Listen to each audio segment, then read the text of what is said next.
Muy buenas noches, amigos oyentes, televidentes, internautas, hermanos migrantes. ¿Cómo están todos ustedes? Bienvenidos a Ecuador TV. Esto es Un Café con JJ y hoy contamos con la presencia del doctor Pablo Lucio Paredes. Él es analista económico, director del Instituto de Economía de la Universidad San Francisco de Quito, fundador de la revista Ecos Economía. Fue miembro de la Comisión de Reformas al IES, fue asambleísta constituyente en el año 2007 y hablaremos de qué puede pasar con la economía del país en el año 2026. Gracias por estar con nosotros y arranquemos para ir en orden, Pablo. ¿Cómo podemos resumir o calificar el comportamiento de la economía del Ecuador en el año 2025? ¿Fue el año del rebote o en realidad sí hubo algunos indicadores que apuntan a que también hubo una suerte de recuperación económica apuntando al 2026? Sí, gracias Jimmy por la invitación a conversar. Saludo a ti, saludo a la gente que nos escucha, que nos comparte. Mira, yo creo que siempre que hablamos de la economía hay que mantener claro digamos así, el norte, hacia dónde deberíamos ir, cuál debe ser el objetivo. Y el objetivo de la economía es tener más crecimiento económico, no por alguna razón, digamos, teórica, lejana, no, sino por una razón muy práctica. Más crecimiento económico genera más empleo, mejores ingresos y mejor calidad de vida para la gente. Por eso ese debe ser el objetivo fundamental. Luego hay que hacer una cantidad de cosas para eso, porque no es un tema mágico, pero es el objetivo. ¿Y cuánto debería crecer la economía ecuatoriana en el largo plazo durante 10, 20, 30 años? Para realmente mejorar la vida de la gente debe crecer por encima del 4% anual de manera sostenida y sostenible, ¿no? Y entonces, en relación a ese objetivo que debemos hacernos las preguntas de dónde estamos, ¿no? Tú decías 2025, el 2024 hubo una caída de la economía del 2%, en el 2025 se estima finalmente que va a ser alrededor del 3,5%, digamos. Una buena parte de ese 3,5%, obviamente un rebote de la caída del 2%, probablemente hubo un poquito más de adicional. 2024 los grandes problemas fueron la violencia, la inseguridad y el tema eléctrico. Obviamente, en el año 2025 seguimos con el tema de la inseguridad, que creo todos estaremos de acuerdo, es el problema número uno del Ecuador. Humano, social, político y económico, es el principal problema que tenemos, y a eso se agregó también el paro que hubo en octubre, noviembre, por el tema del diésel, pero en todo caso la economía creció más, se recuperó de la caída y un poquito más, pero la pregunta importante es del 2026 en adelante, no solo el 2026, ¿podemos crecer por encima del 4% de manera sostenida? Y la respuesta es, si no hacemos una serie de cambios importantes en el entorno que vive el país, no lo vamos a lograr. La mayor parte de perspectivas para el 2026 hablan del 2 y pico por ciento. Yo, como tiendo a ser optimista, y a veces le pego y a veces no le pego al optimismo, pero sí, así es la vida, ¿no? El año pasado uno decía la Liga va a ir a la final de la Libertadores y nos quedamos ahí cerquita, el optimismo, ¿no? Claro. Entonces yo pienso que puede crecer un poco más del 2,5%, entre el 2,5% y el 3%, pero estoy hablando de que nuestro objetivo debe ser por encima del 4%. Claro. Si fuera 2,5% o 3% no está mal, es medianito bien, digamos así, para ponerle un calificativo, pero debemos hacer cambios importantes en el Ecuador para alcanzar ese objetivo del 4 y pico. Justo a eso iba, Pablo. ¿Cuáles son esos cambios, si los podemos ir más o menos explicando, que se pueden hacer? Y si hay, no solo si hay voluntad política, por algunos cambios pasarán por la asamblea, etcétera, ¿no? Pero ¿cuáles son esos cambios que requiere este país? A ver, vamos viendo, ¿no? Yo me imagino esto como un rompecabezas que hay que ir armando, y los rompecabezas pues tienen una serie de piezas y tú vas armando las piezas a medida que puedes ir encontrándola y resolviendo, digamos, dónde va. Pero yo te diría, como le dije hace un momento, que creo que todos estaremos de acuerdo en el Ecuador, que el principal problema es la inseguridad, la violencia. sobre todo en la costa, más que en la sierra, en todo el país, pero sobre todo probablemente en la Amazonía y en la costa.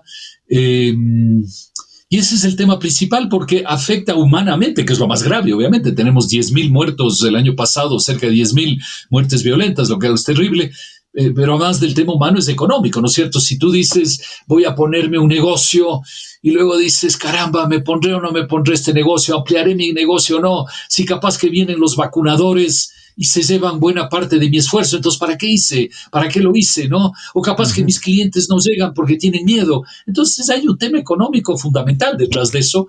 Claro. Y en eso te digo, yo no sé sinceramente, porque no me gusta hablar de lo que no sé, yo no sé si el gobierno está utilizando o no la mejor estrategia. Yo veo como ciudadano que se hacen esfuerzos, que a cada rato se capturan líderes. Luego uno se hace la pregunta, ¿y dónde están todos esos presos que hay todos los días? ¿Y qué pasa con esos líderes? En todo caso, el tema de la inseguridad es un tema fundamental. Y yo te diría que ligado a la inseguridad, un segundo tema es la justicia. Porque también cuando nos preguntamos ¿y dónde están los que son capturados por las fuerzas de seguridad? Luego nos enteramos que el juez de por aquí, el juez de por allá, les ha liberado. Entonces dice, bueno, hay un serio problema con la justicia, ¿no? Yeah. Sabemos además, Jimmy, que hay un problema de la justicia, llamemos en la macrojusticia, entre las relaciones entre la justicia y la política, que son relaciones tóxicas, corruptas, indecentes, mafiosas, ¿no? Lo vemos todos los días en un juicio, en otro juicio, en una cosa por aquí, en los nombramientos que se hacen en las diversas instancias judiciales. Y luego también la vida diaria, y eso es muy importante, la economía es la vida diaria. Hay gente que tiene algún problema y va a la justicia, ¿y qué es lo primero que hace la justicia? Es decirle, verá, si usted quiere ganar, usted tiene que poner tanto de adelanto, ¿no? Poner plata para la justicia, como en el póker, ¿no? Que tú tienes que poner para pago por para ver. Jugar. Pago por ver, exacto. En la justicia es lo mismo, tienes que pagar para ver qué pasa. Entonces, frente a la inseguridad, frente a la política y frente a la vida diaria de la gente, la justicia en el Ecuador no funciona, ¿no? Entonces, segundo problema grave, la justicia. ¿Cómo lo corregimos? Nuevamente, yo no soy experto en temas de justicia y legales. ¿Cómo se resuelve? No sé, pero hay que resolverlo porque no podemos quedarnos con la justicia que tenemos. Entonces ya tenemos ahí dos puntos, Jimmy, que es inseguridad y justicia, que además están vinculados el uno con el otro, ¿no? Ya, son los dos. Ahora, en lo estrictamente económico, que tiene que ir paralelo, porque todos aspiramos cambios profundos en la justicia, incluyo clase política, etcétera. Pero mientras tanto hay cosas que, por ejemplo, no hemos hecho. Tenemos problemas muy serios para empezar a entender la importancia que tiene la explotación del recurso que nos queda todavía del petróleo, la minería todavía con tantas trabas, habiendo tanta plata debajo de la tierra. En esos casos, por ejemplo, ¿qué cambios hay que operar, Pablo? Por favor. Sí, iba a ir justo como tercer punto a ese tema y gracias por mencionarlo. ¿Qué es eso? Lo que tú dices, tenemos ahí una riqueza y tenemos que ponernos de acuerdo entre ecuatorianos. Yo creo que es lo primero, porque si no nos ponemos de acuerdo, tratas de hacer algo y enseguida alguien viene y se opone y cierra las carreteras y no permite que se haga. Entonces, primero hay que ponerse de acuerdo entre ecuatorianos. Primero tenemos que ponernos de acuerdo en seguir la lucha contra la minería ilegal, que el gobierno lo está haciendo, ¿no? La minería ilegal dentro de la minería y en general es lo peor que podemos tener, ¿no? Tanto por la economía como para los medioambientalistas, por la inseguridad y todo eso, ¿no? Entonces hay que acabar con la minería ilegal.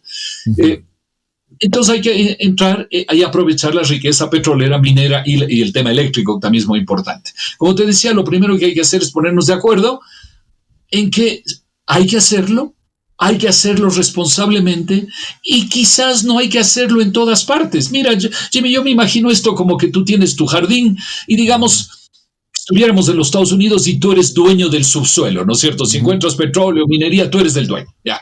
Entonces tú dices, un lindo jardín, caramba, y acabo de encontrar ahí petróleo o minería. ¿Vas a explotar ese petróleo y esa minería? Y yo creo que la respuesta del 90% de la gente es sí lo haría. Ya. ¿No es cierto? Y yo te digo, ¿y tu jardín tan lindo? Y tú me vas a decir, lo voy a explotar de la manera más sensata para que el impacto sobre mi jardín sea el mínimo posible. Sí, claro. Pero lo voy a hacer. Yo creo que el 80% de la gente que nos oye lo haría. Ahora, probablemente tú me vas a decir, pero hay una esquina de mi jardín que tengo unas rosas lindísimas, especiales, únicas. Esa parte del jardín no la voy a tocar, aunque haya minería y petróleo. Entonces lo voy a hacer sensatamente. Eso es lo que hay que hacer en el Ecuador. Tenemos el jardín, tenemos la riqueza debajo, es lógico explotarla, es explotarla sensatamente, minimizando el impacto, y si hay ciertos lugares de nuestro jardín que son especialmente sensibles por el agua, por el entorno humano, no sé, algunas partes del jardín, a esas ni siquiera las tocamos, ¿ya? Pongámonos de acuerdo sobre eso. Entonces yo creo que lo primero es ponernos de acuerdo. Segundo es tener procesos para ya ir a la parte operativa, digamos así, procesos sensatos, ¿no? Que no duren 4 o 5 años o eternamente, sino que en 1 o 2 años se pueda avanzar en eso. Por ejemplo, en minería, hay una cantidad de empresas extranjeras, las mejores del mundo, que han venido al Ecuador, algunas ya se han ido porque dicen, mira, tenemos 2 minas en el Ecuador importantes que empezaron hace 10 años. En 10 años no se ha agregado ninguna nueva. La gente ha dicho, vea, ya estoy cansado de las interrupciones, las oposiciones, los procesos administrativos, todo esto no se avanza. Ya se han ido algunas. Pero hay que aprovechar que el Ecuador tiene buena minería y hacerlo.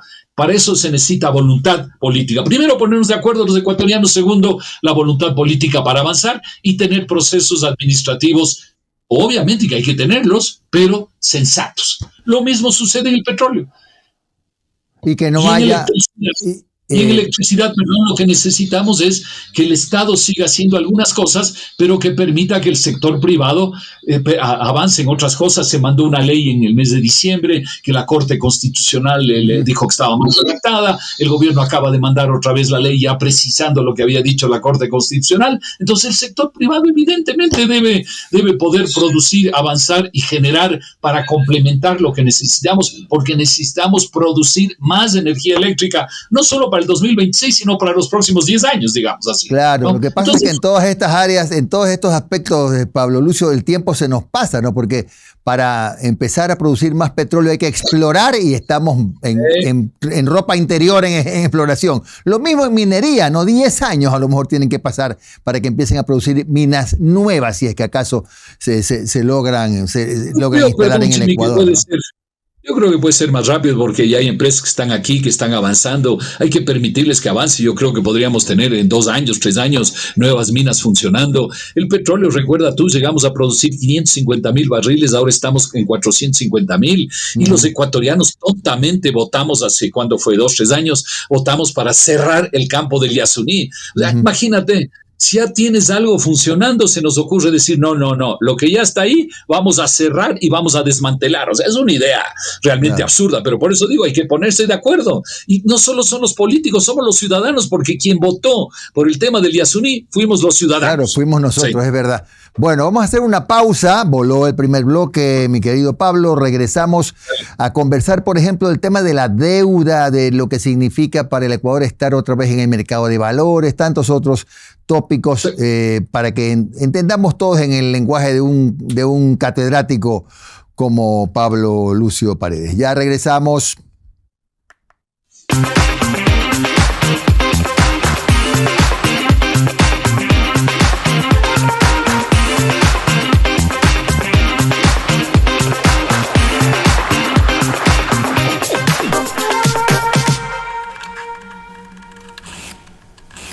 Él es analista económico, director del Instituto de Economía de la Universidad San Francisco de Quito, fundador de la revista Ecos Economía, fue miembro de la Comisión de Reformas al IES, fue asambleísta constituyente y está con nosotros.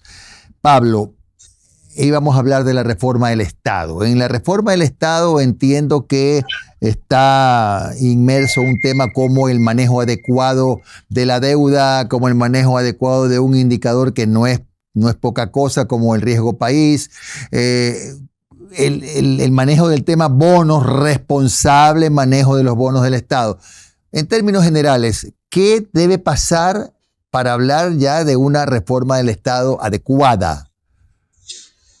A ver, la reforma del Estado adecuada debe, digamos así, empezar por reducir el déficit que tenemos todos los años. Jimmy, tú que todo el tiempo estás hablando con diversa gente, pues todos los años te repiten lo mismo. Este año hay un déficit, este año el déficit va a ser de no sé cuánto, y es más o menos el mismo cuento todos los años, a pesar de que subimos el IVA, de que eliminamos el subsidio a los combustibles, y otras cosas, sigue habiendo el déficit similar. Y entonces, si hay un déficit, tenemos que endeudarnos para cubrir ese déficit, ¿no? Ahora, por ejemplo, la operación que hicimos de emisión de bonos, que es una operación sana, que fue de decir, mira, esa deuda que tenemos y que vence de aquí al año 2030, 2035, no vamos a poder pagarla, sobre todo en el 26, 27, 28, que hay pagos muy fuertes, no voy a poder pagarlos, y entonces voy a hacer una nueva emisión de bonos para pagar los bonos anteriores y tener un plazo más grande. Es como si tú, Jimmy, tienes pagos importantes de tu deuda en el banco los 3 próximos años, o la gente que nos escucha, y tú vas al banco y le dices, vea, usted sabe, estos 3 años van a ser difíciles, negociemos para qué. No para que no dejar de pagarle, no, simplemente para alargar los plazos y tener un poquito más de facilidad para pagar la deuda. Es lo que hemos hecho con los bonos. ¿Es útil? Por supuesto que es útil. Ahora, si tú tienes una mala situación financiera, vas al banco y el banco te da más plazo para pagar la deuda. ¿Con eso has arreglado tu mala situación financiera? No, simplemente has empujado los pagos hacia más adelante. Has pateado el balón un poquito más allá. Es útil, sí, ¿no? Pero no has resuelto tu problema de fondo. ¿Cuál es el problema de fondo? Primero, déficit, hay que reducirlo. Segundo, ¿cómo reducir el déficit? Es un tema muy importante. Hasta ahora, desde hace buen rato, lo que aplicamos la estrategia es sacar más plata a los ecuatorianos para cubrir el déficit, ¿no? Esa ha sido la estrategia. Que el IVA, el diésel, la gasolina, una serie de cosas. Yo creo que es hora, Jimmy, de hacernos la pregunta fundamental, es, para mejorar el déficit de hoy en adelante, tenemos que reducir una gran cantidad de gastos inútiles que tiene el Estado, gastos inútiles e improductivos. Ejemplo. ¿Por qué? Porque yo estoy dando plata al gobierno para que malgaste la plata. Eso no puede ser. Ese es el gran desafío de la reforma del Estado de ahora en adelante, reducir gastos inútiles e improductivos que tiene el Estado. ¿Cuáles son para ti gastos inútiles? Por ejemplo, cítame 2 o 3, nada más. Mira, te puedo citar uno más rápidamente porque el otro día hablábamos del tema. Tenemos una empresa nacional de minería que si no la eliminamos se va a convertir en el Petroecuador del futuro. O sea, en 10 o 15 años vamos a decir, wow, tenemos una enorme empresa estatal que es tremendamente ineficiente, etcétera, etcétera. Hablábamos con gente del Perú, los peruanos decían, no tenemos empresa peruana, o sea, estatal de minería, y la minería en el Perú, tú sabes, es un rubro de enorme importancia. Es un monstruo, sí. Ahora, tienen alguien que regula, que controla, etcétera, pero no tienen una empresa. En el Ecuador tenemos una empresa de minería que cada vez crece más. Hay que pararla, hay que eliminarla. Solo ahí te doy un elemento. Un elemento si tú quieres. Petroecuador importa combustibles. Es decir, tiene personal, recursos financieros y toda una cosa para importar los combustibles. Ahora que ya se eliminó el subsidio, lo que hay que hacer es que los privados puedan importar libremente el combustible. Hay una empresa que decide, igual que importan camisas, importa combustibles y vende a quien quiera, ¿no? Claro. Entonces hay que eliminar eso. Eso significa eliminar gastos estatales improductivos, y en este caso no solo improductivos, sino corruptos, te puedo asegurar. Claro. Sí. Y Pablo, y en el tema, por ejemplo, es para ganar tiempo, en el tema de la reforma, sé que se nos quedaron cosas en la reforma del Estado. Reforma laboral, siempre la has promovido. Sí. Yo sé que tenemos poco tiempo, pero solo déjame insistir que hay una cantidad de instituciones, de trámites, de controles que todos los ciudadanos vemos todos los días que son inútiles, excesivos, etcétera. Estamos conscientes, hay que hacer una lista y un análisis de todo eso, así que la reforma del Estado es fundamental. Pero permíteme primero mencionar el tema de la jubilación, porque está ligado de alguna manera al financiamiento del Estado. El sistema de jubilación en el Ecuador en 3, 4, 5 años no va a poder atender el 100% de las jubilaciones. Lo que yo llamo una quiebra progresiva, es decir, en 3, 4, 5 años, a no ser que nos inventemos alguna magia para empujar el problema un par de años más, que siempre tenemos esa habilidad en el Ecuador. Pero el problema está ahí. Vamos a decir a la gente, la plata no me alcanza, así que en lugar de darle el 100% de lo que usted recibía, le voy a dar el 90%. Y el año siguiente le voy a dar el 80%. El año siguiente 70% hasta que resolvamos el problema. Es un problema económico y social y político enorme que se nos viene y hay que enfrentar ese tema seriamente, seriamente. Porque hay propuestas en el Ecuador que dan la vuelta por ahí que no son serias, que te dicen, mira, el problema se resuelve con que el Estado le pague la deuda al IES, se resolvió. No, es un problema mucho más de fondo, pero la jubilación es un tema clave de la vida de la gente. En consecuencia, por eso digo, es un tema social, político y económico que tenemos que enfrentar y debemos enfrentarlo, yo te diría, probablemente discutiéndolo en el año 2026 y teniendo cambios a partir del año 2027. Eso sería digamos, el timing razonable para este tema, ¿no? Tú dices, por ejemplo, aumentar la edad para jubilarse. Mira, hay muchísimos parámetros que se pueden analizar. Nosotros en la comisión que estuve hace, ya son 3 años casi, de la comisión dirigida por Augusto Latorre, que estaban otras personas muy valiosas, nosotros hicimos una serie de propuestas en la cual no incluíamos el aumentar la edad de jubilación. Lo que sí incluíamos es cuáles son las condiciones para poder jubilarte, que no es lo mismo. ¿Sí? Nosotros no proponíamos un aumento del aporte de jubilación, pero sí proponíamos que, por ejemplo, se aporte sobre el décimo y sobre los décimos, el 13º y el 14º, porque actualmente tú recibes como jubilado 13º y 14º, pero nunca aportaste sobre los décimos, lo cual no tiene sentido. Proponíamos modificar la manera en que se calcula la jubilación. En fin, hay varios parámetros, y dentro de esos parámetros, que son como un menú, digamos así, tú puedes escoger varios, puedes escoger este, pero tienes que escoger de manera seria una combinación bien llevada adelante. Y algo que nosotros proponíamos, y creo que es indispensable, es que la jubilación del IES, digamos así, tiene que venir acompañado de una parte que sea ahorro individual. Y eso la gente que nos escucha lo entiende perfectamente, Jimmy, porque cuando tú le preguntas a alguien, ¿y cómo está usted, digamos, proyectando su jubilación, pensando en su jubilación? La gente, ¿qué te dice? Yo espero recibir una plata del IES y además unos ahorritos míos. Lo del IES y unos ahorritos. Eso es lo que hay que convertirle en el sistema, que sea el IES y ahorros individuales. Eso es fundamental. Entonces yo creo que hay varias maneras de resolver el problema seriamente, pero tenemos que sentarnos y decidir cuál es esa manera de resolverlo seriamente. Claro. Ahora, la reforma laboral, en síntesis, Pablo. Mira, la reforma laboral, nuevamente, siempre volvemos a lo mismo, Jimmy. Necesitamos un acuerdo entre ecuatorianos, ¿no? ¿Por qué? Porque tú haces una consulta popular, le dices a la gente el trabajo por horas, la gente dice no. Le preguntas a otra gente cosa, la gente dice no. Entonces tenemos que ponernos de acuerdo sobre los conceptos fundamentales. Y mira, el concepto fundamental es preguntarle a cualquier empresario grande o pequeño, e incluso yo te diría preguntarle más al pequeño que al grande. ¿Sí? Usted tiene una ferretería. ¿Qué necesita usted desde el punto de vista laboral para tener la tranquilidad de ampliar su negocio y contratar más gente?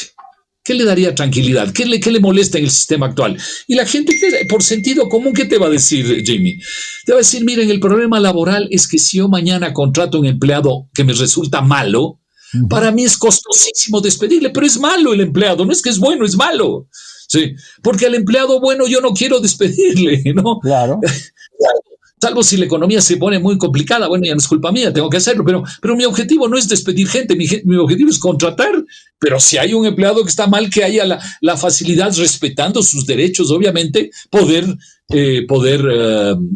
eventualmente despedirme si que tenga un costo enorme, es un tema fundamental. Segundo, mire, mi negocio es muy importante los sábados y domingos, pero entonces la gente, lo lógico sería que la gente trabaje un poco menos de horas durante la semana y que trabaje más horas de fin de semana, porque así es el negocio. No es que yo me estoy inventando.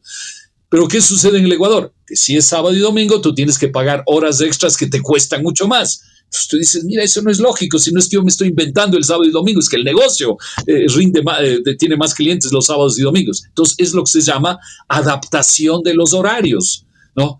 Entonces ves tú que son cosas de sentido común que si tú conversas con cualquier persona en el Ecuador te dirías eso. Y del otro lado, si tú le preguntas a la gente que no tiene trabajo, tiene un mal trabajo, ¿usted estaría dispuesto a trabajar un poco más el sábado y domingo y un poco menos en la semana porque así es el negocio? ¿Qué te va a decir la gente? Yo quiero tener trabajo, ¿no? Claro. Si hay que hacerlo, hay que hacerlo. Entonces Lo que pasa, Pablo, y en esto supongo que coincidimos, es que desgraciadamente la política está metida en todo y no siempre buena, ¿no? Hay mucha gente que hace plataforma con la antiminería, mucha gente que hace plataforma en el tema laboral, cuando en realidad lo que la gente quiere es bienestar.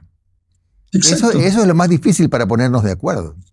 Y la gente está dispuesta a esforzarse, pero como tú dices, los políticos actúan de esa manera, pero los ciudadanos también actuamos de esa manera, ¿no es cierto? Decimos, sí sería bueno que haya petróleo, pero igual voy a votar en contra. Claro, sí sería bueno que adaptar los horarios, pero voy a votar en contra. O sea, yo te digo, viene de lado y lado, por eso necesitamos ponernos de acuerdo sensatamente en el Ecuador, en que para tener más bienestar hay que hacer ciertas cosas que, ojo, no son las cosas más fáciles, pero son las cosas de más sentido común, porque sabemos que hay que esforzarse para progresar en la vida. Pero a veces el mensaje que nos ha quedado es, no hay que esforzarse más, hay que esforzarse menos. Sí.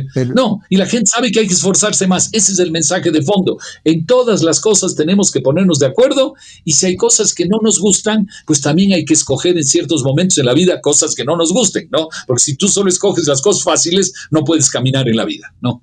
Bueno, hablando de sentido común, es el menos común de los sentidos, mi querido amigo. Bueno, es verdad. Pablo Lucio Paredes estuvo con nosotros. Gracias, Pablo. Muy amable. Un gusto, Jimmy, a las órdenes. Un gran abrazo. Y con ustedes, amigos oyentes, televidentes, internautas, regresaremos mañana a las 10 de la noche.